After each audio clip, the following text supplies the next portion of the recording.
Welcome to the last module. This is a module on ethics. As you may remember from the first iteration in the syllabus, I had mentioned there would be two modules for ethics, and I have decided to consolidate them down to one. So if you are taking this in spring of 2023, then you will know that we have one less module that shows up in the syllabus. If you are taking this at another time, say in the fall of 2023 or spring of 2024, the syllabus should properly say that we only have one lecture.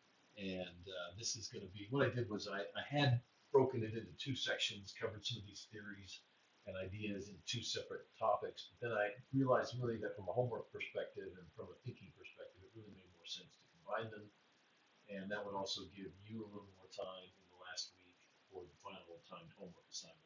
So overall, this is going to be one module, and what we're going to be talking about is ethical theories. Technology leaders must make ethical decisions all the time. All leaders really have to make ethical decisions, but one of the things that is interesting about technology leaders is that we are actually being faced with two different aspects of this.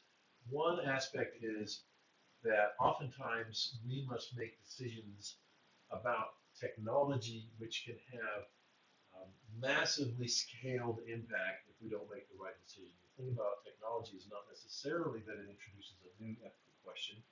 For example, you are managing a hospital's data network, big data, and there are specific ethical questions about privacy and the data, who can access it, who can modify it, and things like that. Well, that is not a new question. People have been concerned about the privacy of medical data for years and years, but the difference is that if you don't do it right, it can now affect millions and millions of people instead of just dozens or hundreds or thousands maybe. So the scale of it is much bigger when we're dealing with technology, and the ethical decisions we have to make are more significant. Then the second one, this is one that I have had some interesting discussions with, both with students and other faculty members over the last few years, is does the technology introduce actual new ethical issues? And I tend to fall on the side of yes, there are situations where technology is introducing new ethical issues that were not there before. The technology itself is raising these questions. And an excellent example of this in my book is artificial intelligence. We can go to Chatbot, we can go to the DALL-E Painter, and let's just say we go to Chatbot and we ask it to write some C++ code for us. We say, hey, can you write us a sorting algorithm that will be highly efficient for order of magnitude million items? Please give us a good sort and write us the sort function for that. Thanks. And it punches it out. Well, where did that code come from? And AI doesn't get its code from nowhere. It gets its code from some location. It has read someone's code in some place. And was that code freely available to be reused? What if it used part of some code from someone else? Who owns that code? What are the licensing issues around that code? Can you use it in your uh, software that you're going to sell for money on the market without worrying about someone coming back and suing you because your AI generated code borrowed code from theirs and they didn't give permission for it to keep coding? That's an ethical issue that didn't really exist before. That is an ethical issue that AI is creating, and there are other examples. You have to be careful. I think many examples are really not a new ethical question. They really fall in the first category that I mentioned. That is, it's a matter of scale. Computers are creating a matter of scale for us. But then there are these other issues that are new, and we really do have to think about those. And so what I want you to do is be mindful. If there's a goal for this entire presentation, this entire section, it's not necessarily that you understand and memorize all these ethical theories, although I think if you do, you will be a much wiser and a much more capable decision maker because you can be conscious about those things. You won't be making decisions instinctively or just with your gut, but rather you will have a more wider, a broader perspective and the ability to sort of parse out, well, why am I thinking this way? What else should I think about? And so what I want you to do, the purpose of this module is to become more self-aware, to become more conscious, and to be a better ethical decision maker. So let's get into it. First of all, I have a video that I've linked on Blackboard, and it's also part of the assignment, so you're going to have to watch that video. And it's under the it's under videos on Blackboard under this module, and title of it is something. In fact, we're the ones writing the opera, and it's about 10 or 11 years old. It was made in 2011 at a TED Talk. But I think this guy does a fantastic job of really raising the questions of what should we be doing, and how should we as technology people be more careful and more thoughtful about our ethics. So after you finish this, go and watch that, and you'll need to watch that in order to address one of the questions in homework. I just wanted to highlight it here to make sure that you were aware of it. I didn't want to put this at the end because I thought there was a chance that some people might not make it to the end. All right. How do you choose? Do you have a default mode that you use when you're choosing to make everyday ethical decisions? We all actually make ethical decisions every day, and most of the time we make them instinctively. We may not even be self-aware of the fact that we've made a decision. It could be something as simple as you're driving your car and you come to a stop sign and you stop. You have, you say, well, that wasn't really much of a decision. Well, you still made a decision to stop. You didn't have to stop. You could have done one of many things. And there might be some situations where you say, I'm not going to stop. Maybe there's a medical emergency and you're trying to get to the hospital and you just blow right through that thing and you've made the right decision even though you've broken the law. So the point is, when we are going through our day, we often make ethical decisions instinctively and we don't even think about them. And that actually happens in business a lot too. We will face certain situations, and it's not necessarily bad that we do that, but sometimes it would benefit us if we were more conscious about it. So I just have this example. This is an example I might give to a student here on campus. You're hungry, you forgot your ID card, you need to get into the caf to get some dinner, um, and how will you make that decision? We look at the outcomes. We look at the possible results of various decisions you might make. You can choose to sneak in. You can choose to have somebody else swipe you in. You can choose to go back to your dorm room and get it, but then you won't have dinner with your friends. So one thing you could do, you look at the outcomes. You might look at the rights that you have and the rights that the cafeteria has. Do you have a right to the dinner? You say, well, I paid for it. But the cafeteria has a right to enforce a code. So do you say, well, I have a right to my meal, I'm going on in? Or, well, they have a right to know and count the meals, so I have to go get my card so that their rights are considered. And so basically, you could think about different ways of looking at it. And this is what is typically done when we really study ethics. What we see, or I like the way the Markula Center looks at it, they see it from a version of lens. What lens will we view our decision through? We look at it from a rights decision, we look at it from a utilitarian perspective, we look at it from a virtue perspective. There are different ways to think about these decisions that we face, and they may lead us to different decisions. So because of that, because of the fact that we can approach a decision in different ways, and in fact many people do, then this makes ethical decision making difficult. It can make it gray. And a lot of times, we think, well, this is a moral decision. Well, not all ethical decisions are moral decisions.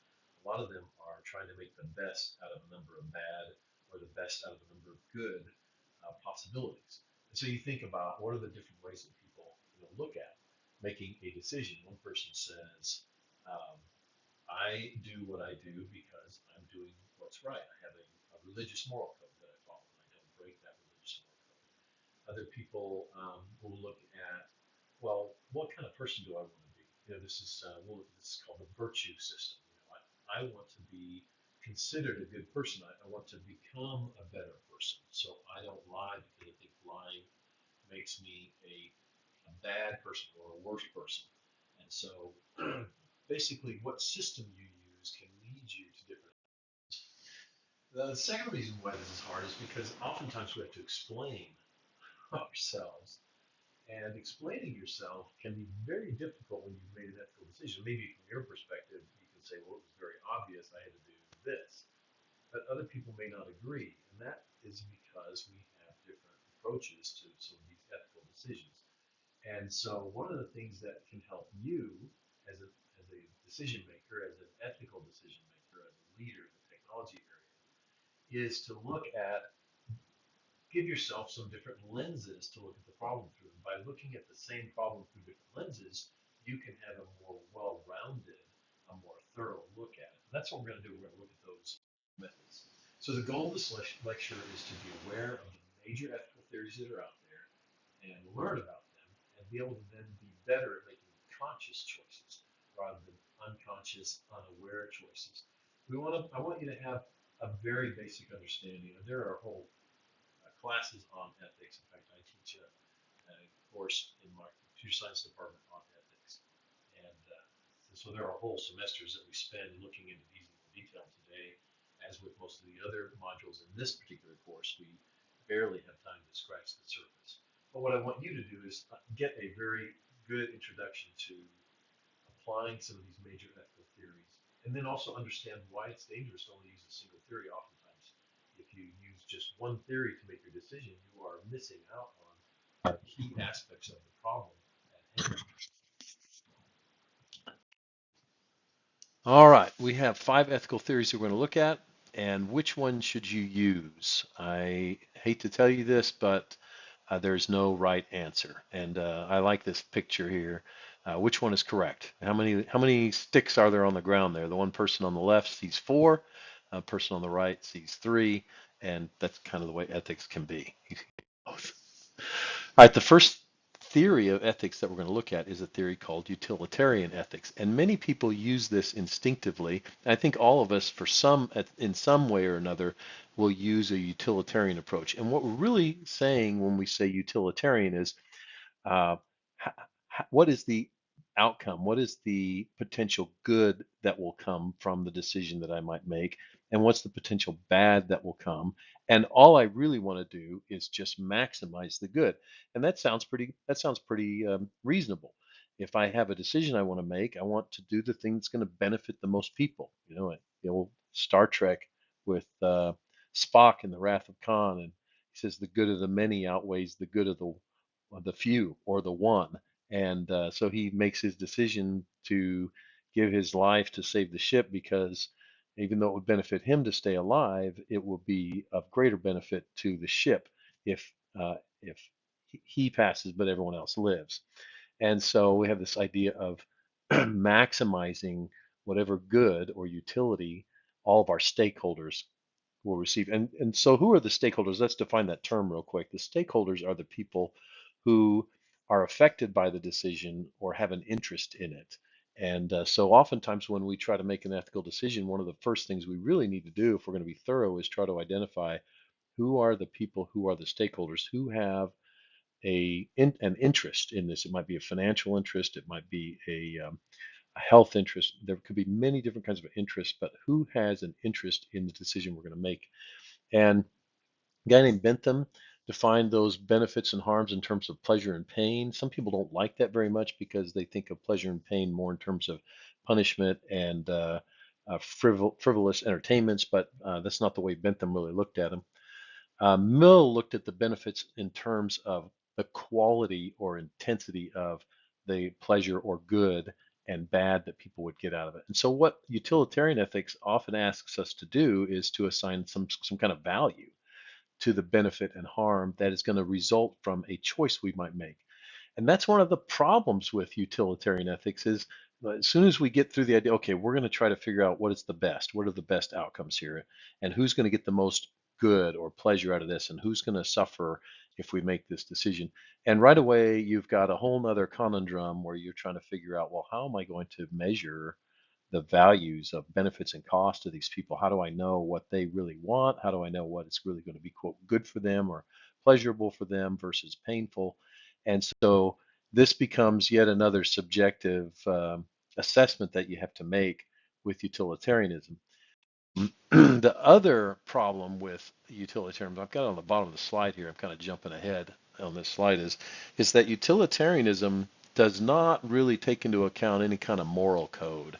You really don't think about what's right and what's wrong. There are no overarching moral limits to what you might do with utilitarianism. If there's going to be some videos on Blackboard that I've already linked, and they are very short, 2 to 3 minute summaries of each of these. I encourage you to watch them And the one on utilitarianism gives a fantastic example that I just use all the time, and that is an example where if you had 5 people in a hospital who all were going to die if each of them didn't receive a different transplant, then the right thing to do from a utilitarian standpoint would be to have a random person off the street die and give their organs up for the 5 who would live. You see that from a utilitarian standpoint, the greatest good is for 5 people to live and only one person to die rather than the other way around, the 5 die.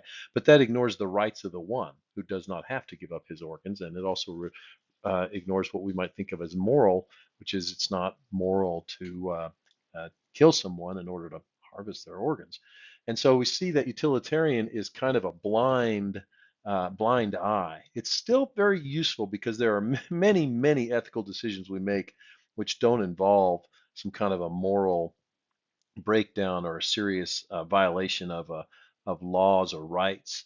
But still, we have to think about those things, right? And so the problem with only looking at something from a utilitarian standpoint is that we will be blind to other considerations. And so that we've got a map here, this sort of an analogy or a metaphor, if you will.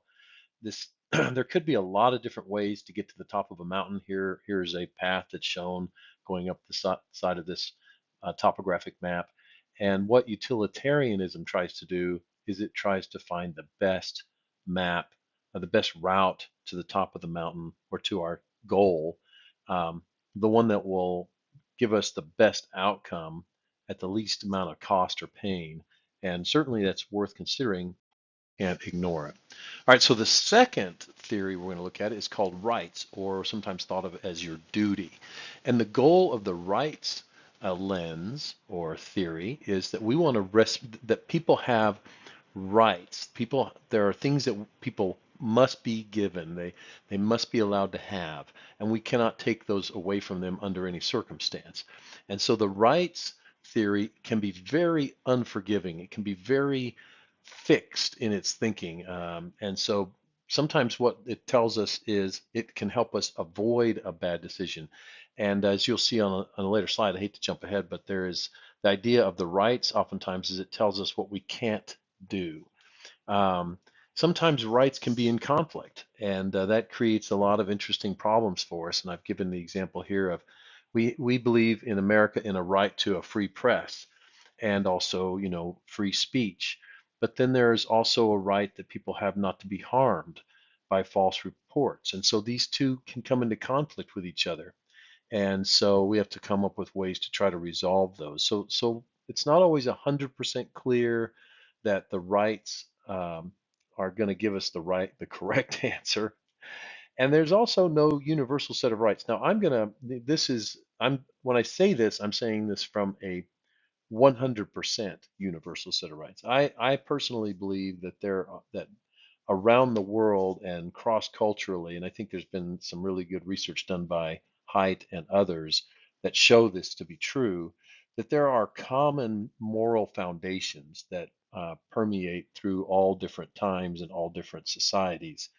And those are universal, but the application of them and some of the specific choices in different societies and countries may be different. The rights granted citizens from one country to another may be different, but there are some foundations that all cultures share. So when I say there are no universal set of rights, I qualify that just a little bit. All right, the big thinker, the big guy that you might want to keep in mind if you hear someone talk about Kantian ethics. The guy's name was Immanuel Kant, and he wrote quite a bit on these. He called this rights the categorical imperative, and what he basically said is we should act according to a rule or a behavior that we could always act in that way no matter where we were, and it could be a universal law for us. And if we find those things which are always true, always good, always correct, then these become categorical imperatives. They always require that we behave in accordance with them. And some of the things that he would say, for instance, he would say, act that you use humanity I'm reading this to you, obviously, in your own person as well as in the person of others, never as a means. And so what he would say is he would say never view people as something to be used in order to achieve some end for yourself or from others, but rather people themselves are the end. They are the thing to be served and honored. They have inherent virtue and value. And so Kant would say, do not use people in a utilitarian way. And a lot of times Kant's views and his rights theories come directly in conflict with the utilitarian theories. And this is just with those two that we've looked at gives you a great example of how looking at these with different lenses can really help us. All right. So basically, this is kind of, if you like, the golden rule, which has existed in religions across the around the world and throughout history. Certainly in Christianity, we see it expressed as do unto others as you would have them do unto you. And this is make choices that you could apply to all people in similar circumstances. And so that's the theory. And oftentimes what rights do is they tell us what we cannot do. So following the metaphor of the map, rights could tell us don't go here. You may not enter this area, even though it might be um, beneficial from a utilitarian standpoint. So rights don't tell us what we should do all the time, but they often do help us stay out of trouble. They tell us what we should not do. And all right. So then we have the idea of giving each person what they are due. People often differ in what they consider to be just. What kind of criteria should people have? And this ethics here is oftentimes thought of as fairness ethics. Equals should be treated equally, and unequals should be treated unequally. And right away, a lot of us will sort of respond to that. And well, how could we see that people unequally? And this comes through in the idea of justice, which is the uh, lens of justice to look at something. When we use the lens of justice to make an ethical decision, what we're really doing is we're saying, what is a person do? What do we owe them, or what are they owed from society? And it's often concerned with fair or equal treatment or trying to make things right. We say, this family has been harmed by this burglar's actions and they are due justice. The burglar must make right by returning what he stole or something like that. And then we often see that as what they are due. And oftentimes we see justice also as treating people fairly. And we all, when we think about it right off the bat, if you ask people, most people will have sort of a gut reaction of, yes, people should be treated fairly. We should treat them equally. But in reality, we find that we often treat people differently depending on what kind of group they're in or what kind of considerations they have. We make considerations based on others.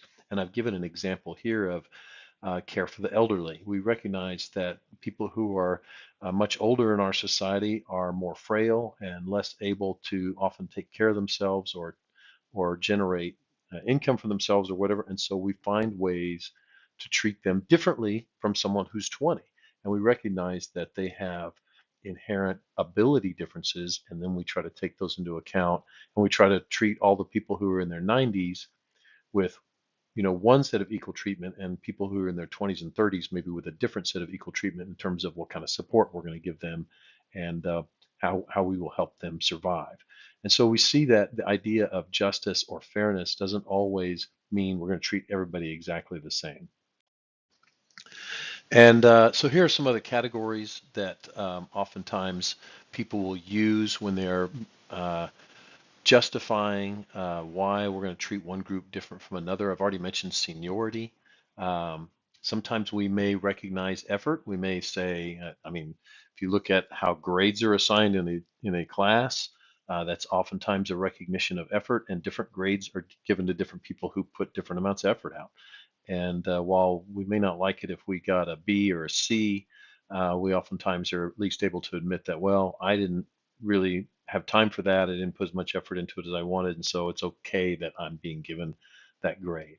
Sometimes we recognize that different people made different kinds of contributions, and so we recognize them differently in that way. We might see someone get an award for high levels of contribution that they gave, and we recognize that that's not unfair to do that.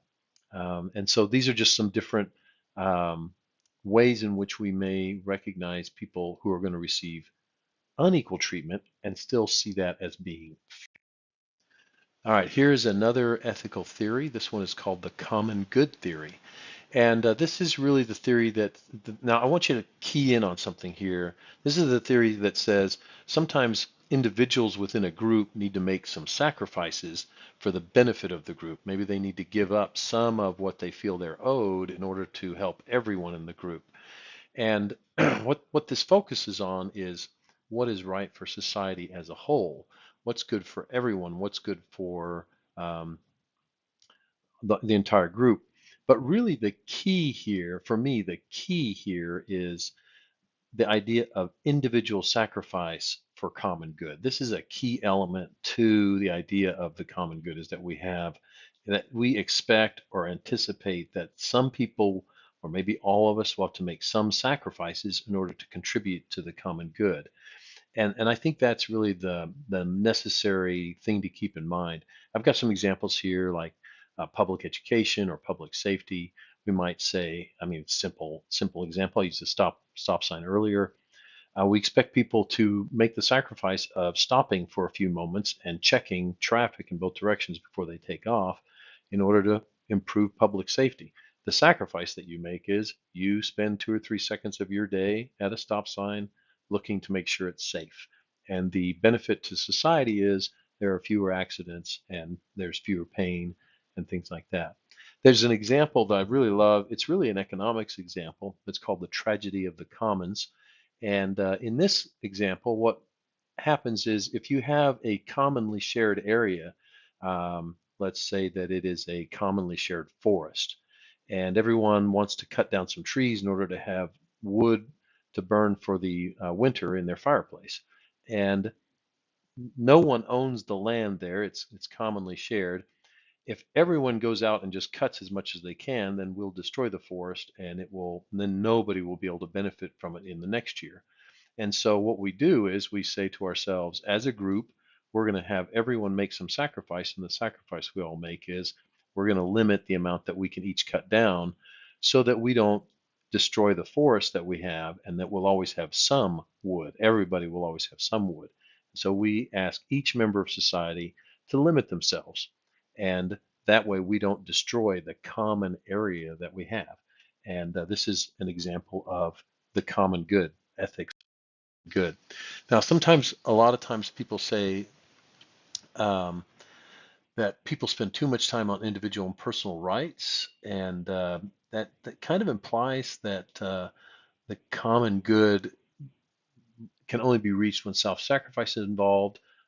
There's some religious basis for that, and I've got a couple here. There's a verse in Philippians in the Bible: don't be selfish, don't try to impress others, be humble, thinking of others as better than yourselves. This is kind of a common good philosophy.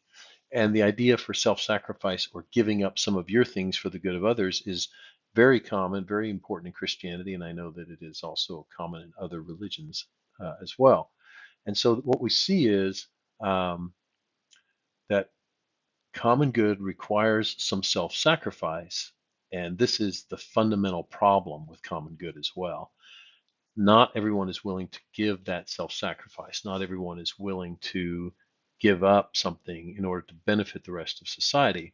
And this is often referred to as the free rider problem, and you'll find this in almost all the documentation and literature on common good, this idea of the free rider. There are some people, while everyone else is giving and sacrificing, there are a few people who do not do so, and they basically take advantage of the goodwill of the rest of society and don't actually contribute. But since most people are, the system works.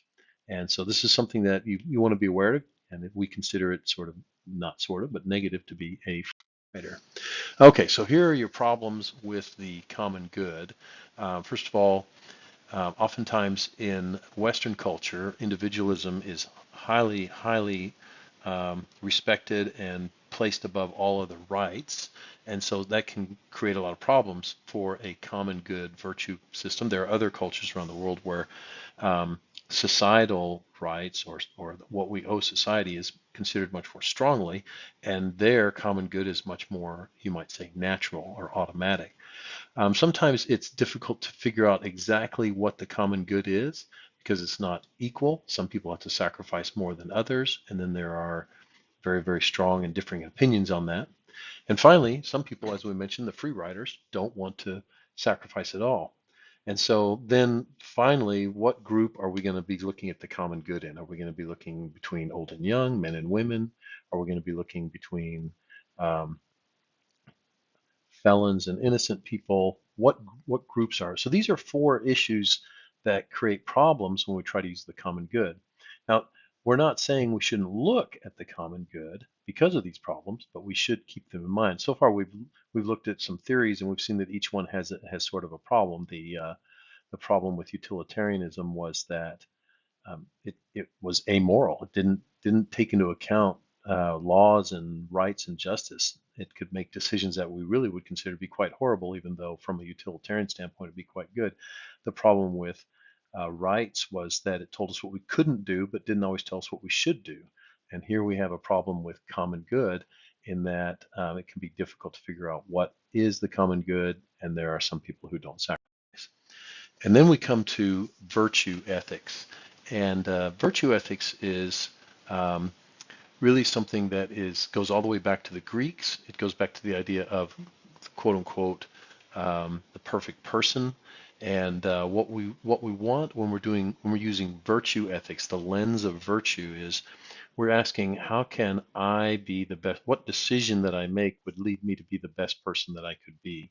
Or what decision that we could make as an organization would lead us to be the best person that we could be? And Oakley and Cocking, who have done a lot of writing on this, would say an action is right if and only if, and that's an imperative, when that person with a virtual character would do that in these circumstances. So what we do is we sort of have in mind this idea of who is this platonic ideal that we have, and we are going to try to do this platonic ideal, and that platonic ideal is going to guide us. And from a religious perspective, there was a movement, I don't know, 10 or 15 years ago, a lot of people wore what would Jesus do armbands, and they tried to think about what would Jesus do when they were making decisions. And that's exactly a virtue ethics approach.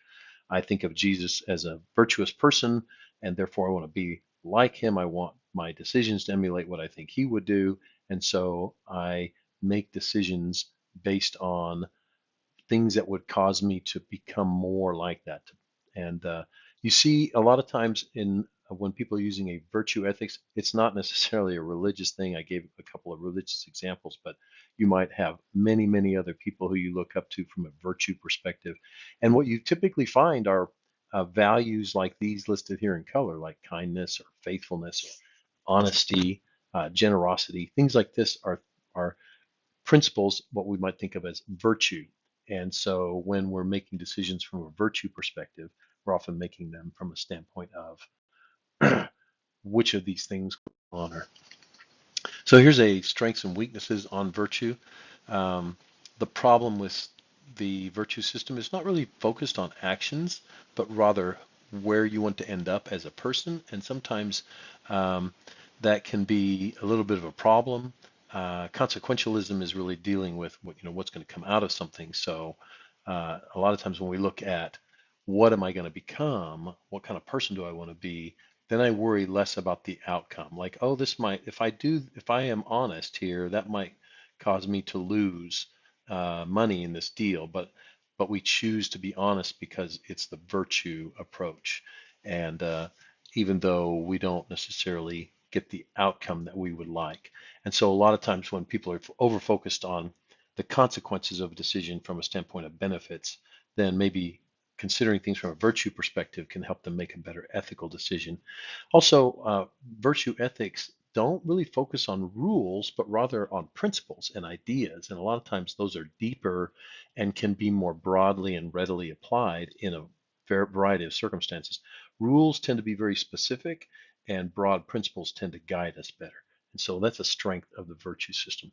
Uh, Weakness, a lot of times it's very difficult to behave in the right way day after day. We all tend to have moments of where we're tired or weak, and we don't do the thing that we think in our own mind this would be the best way to act. Sometimes we act selfishly. Sometimes we act in a way that is, just not virtuous. And so that's a weakness of the virtue system. And finally, sometimes virtues can seem to be in contradiction to each other, and we see this with the virtues of justice and mercy. We want justice for the family, but also somebody says, well, I want to have mercy on this thief because he was starving when he stole from these people. And so sometimes these things can be in conflict with each other. I've given here, now these are all linked on Blackboard. I really want to encourage you to go watch each of these 4 videos. They're only 2 or 3 minutes long, but they are very well done, and they will give you a very good kind of introduction and flyover to these various different ethical theories that we've just looked at. They will complement, I think, what I've talked about really well. So I definitely wanted to encourage you to go watch those, and thus I just put a slide in here so I'd remember to mention those to you. Go to Blackboard, spend 10 minutes looking at those, and I think you'll appreciate it quite a bit. All right, sort of to close this out, I want to talk about a sort of a different aspect of ethics, and that is professionalism. Uh, we're all going to be technology leaders here, hopefully, and one of the things that is incumbent upon you is to be and act professionally. And professionalism comes with it the idea that I have some obligations as part of my role as a professional, obligations to do the right thing, obligations to um, act ethically. And so I use as an example here the ACM, and the ACM on this slide and the next. This one are some general principles that they use, and you could think of these as kind of almost um, virtue items that the ACM holds up for all of their technology leaders. And I won't go through them all, but I'll highlight a couple. You see number 3 there, be honest and trustworthy. That's clearly a virtue thing. You see number 6, respect privacy. This was written with ACM many, many years ago, but has become really a major element in the world of technology because of the scale and scope of the damage that can be done when privacy is not respected. And I like this top one here, number 1, kind of a good summary. Contribute to society and to human well-being, acknowledging that all peoples are stakeholders in computing. And I would just modify that to technology. You know, you as a technology leader should have this, I think, as a guiding principle that you want to contribute to society and human well-being, and recognizing that everyone is a stakeholder when we're talking about technology. So this is, I think, the ACM has a really nice list here, and it's certainly a set of virtues that I think you can apply to your own life. And then finally, here are some very specific responsibilities that they drew out. And again, these are good things for you to think about. And I'll just highlight a couple here. Let me get my laser pointer back out. Laser pointer. Um, this one, maintain high standards of professional competence, conduct, and ethical practices. This is just a generic bullet, but I think it's very important for us as technology leaders to do that. Um, This one, accept and provide appropriate professional review. This goes both ways. This says, hey, I will subject myself to other people looking at my work and giving me feedback, both constructively, uh, constructive, which means, hey, there was something that needed to be improved, but also complimentary. Um, Perform work only in areas of competence. I think this is a big one. You know, it's very easy for people to feel like they know what they're doing, but it's really critical, I think, to say, you know, I'm not going to provide. If someone asks me to do something and I'm not competent in that area, I will let them know that, and we will work together to find somebody who is competent. And then access computing and communication resources only when authorized. Here's a security thing, and foster public awareness and understanding computing. This is a good professional responsibility for each of us to have. And so I wanted to bring these in here to bring with us, in addition to sort of ethics, a sidecar of professionalism. All right. Now, finally, what we're going to do is we're going to look at the idea of, I told you at the very beginning, some 39 minutes ago, that one of the things I want you to get out of this is that you no longer make unconscious ethical decisions, but rather that you make conscious ones. Now these next 3 slides take this to an extreme, and I really don't expect you to do this, but I think it's worth thinking about how you go about making ethical decisions. So many times, and I did this in my own career when I was working at Cisco and Conoco Oil, I would be faced with an ethical decision, and I would just make what I thought was the right one, sort of gut feel, and that actually turned out fine in many situations. But I think I would have been better served if I had been a little more conscious of how I was making those decisions. And that's what this does. There are many people who have proposed quote unquote systems, and they try to turn your ethical decision into sort of a cut and dry. We'll weigh the goods and the bads, and we will go through the different virtue systems, and we'll come up with the right answer. And I don't necessarily believe that that is going to be something that you do on a regular basis. But when you have a really difficult problem to solve, it would be worthwhile to have a process that you can take yourself through so that you know that you've checked all the boxes, so that you've used all the lenses to examine that problem. And that's really what this tries to do. Imagine you had this, I'm going to get my laser pointer back up here. Imagine you had a laser pointer. Here's the laser pointer. I've got this black box. In this case, it's a blue box. And in it, I put my ethical views, those theories we've talked about, and all the possible actions. And I would add one more that's not on this slide, and that is who are the stakeholders, who are the people who are going to be directly affected and indirectly affected. And it goes into this machine and it makes a lot of noise and it pumps out um, some possible choices. And some of them are right and some of them might be wrong. And so we might end up with 3 right ones and 3 wrong ones.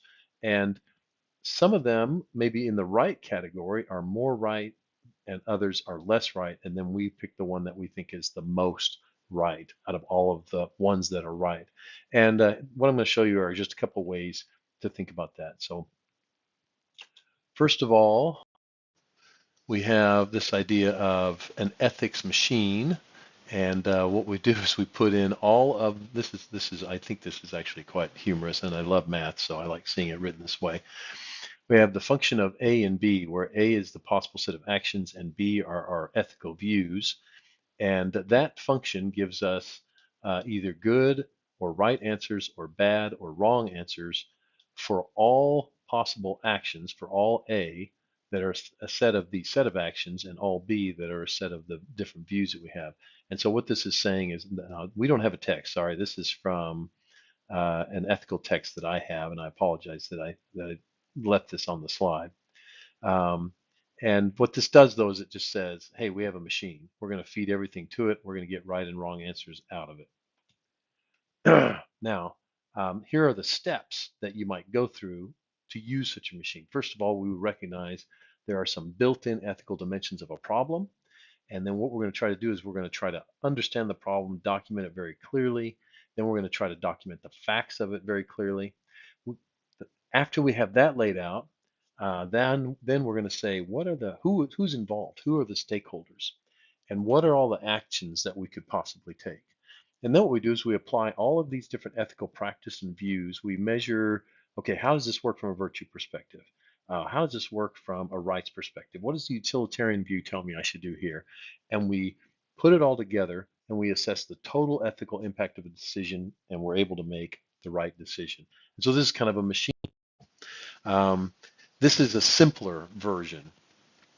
You might say, first of all, we're going to recognize everything that's in the problem. What are the ethical dimensions of the problem? Then we'll identify the problems and the facts, and then we're going to identify the stakeholders. So these top 3, 1, 2, and 3 here, are sort of preparation to solve the problem. 4, we try to identify what are all of the possible actions we could take. And here you do a lot of spitballing. You allow yourself to consider stuff that is completely wrong and you know it's wrong, but you go ahead and put it on the board and you say, I'm going to at least have it in my set of actions. And then you apply the ethical views or lenses that we've had and assess the ethical impact of any and each decision, and then you pick the best decision. So here's another way to look at that. And you first ask, what claims could a person make? And this is so what you're trying to do here is you're trying to analyze a decision. And so you have someone who's making an argument that we should do X, Y, or Z. And then you ask, well, what claims would they make that would support their argument? And these should be facts, and you should be able to cite, And then from there, you look at the ethical theories, maybe a professional code, and I would use a biblical worldview to substantiate or disprove some of these things, and then I would try to make a very clear and concise argument statement that would say, here's where I think we're at, and then sort of to weigh this, I go back and I look at the other side. I'll have a person over here saying, hey, I want to do X, Y, or Z. And over here, I have a person who says, no, you shouldn't do X, Y, or Z. Now I'm going to very clearly look at all of their perspectives. What facts do they have that support them? And in that case, I'm going to do the same thing. I might use some ethical theories, some codes. I might use my personal moral perspective. And then I'm going to ask, does it does it support the opposing person? And whichever one of these ends up being stronger tells me which way I'm going to tilt on that particular argument. And then finally, this one's the good old flow chart. If any of you are engineers or computer science people, you will appreciate this one, I think. And this one is kind of similar to the machine, but I like it because it has a few what I call filters, and we'll walk through those real quick. First of all, we do what we always do. We try to knock down what are all the facts and the stakeholders, and I'm going to understand on a big list of possible actions and choices. So for each choice, I'm then going to ask, does it break the law? And if it does, I'm going to throw it in the trash can. Does it break um, a moral standard that I'm not willing to break? Something about rights, and if it does, then I'm going to toss it. I'm simply not going to consider it, even though from a utilitarian standpoint, it might work for me. Then I'm going to look at the ACM code, maybe professional codes. Will it break my professional code? Will it break my company's professional code? And if it does, I'm going to mothball it. I'm not going to choose that one. So if I've made it through these first two, then I have something that is morally and professionally acceptable. And I may now ask, is there inherent worth? And what I'm going to use to measure that is I'm going to use virtue and rights. Does it honor the rights of people? Does it break any of my my base foundational virtue values? And if it doesn't do that, I mean, if it doesn't honor those things, if it breaks a right or it breaks a virtue, then I come back in here and I say, I'm going to rethink that. But if it has these virtues in it and it has inherent value, then I'm going to go up here. And so what we see is first, I basically eliminated things that were really terrible. Then I eliminated things that broke my company or professional code. Then I looked to see what kind of positive it had in it. Did it have inherent value? And now I'm trying to weigh every decision that gets to this point out here on the far right. I'm now going to weigh, and here's where I can use utility, ethics, justice, and common good to try to pick the best one. And so this is kind of, I think, actually a flow chart that a lot of us instinctively go through. And some version of this could be very useful for you if you are ever stuck in a situation where you're trying to make a very difficult ethical decision about a product or about an employee or a person or a situation that has come up. And it goes through, this idea of filtering really bad things out first, and then uh, trying to raise up those things that have inherent value, and finally sort of measuring them from a utilitarian standpoint. All right. You are going to face ethical decisions. You will face them every day. And I hope that you are someone who makes fantastic ethical decisions. The goal of this module here has been to sort of expose you to some ethical theories and think consciously about what approach you will use when you're faced with those more difficult and complicated decisions, those ones that are not cut and dry, that you can't make in an instant and everyone knows that's the right decision. And so the goal here was to look at those different theories, to think about some processes that we could go through and add to that the idea of, in addition to ethics, there's a professional code. Good luck to you. This is the last module. After this module, you have a final timed homework, and then you're done with the course. Please email me if you have any questions.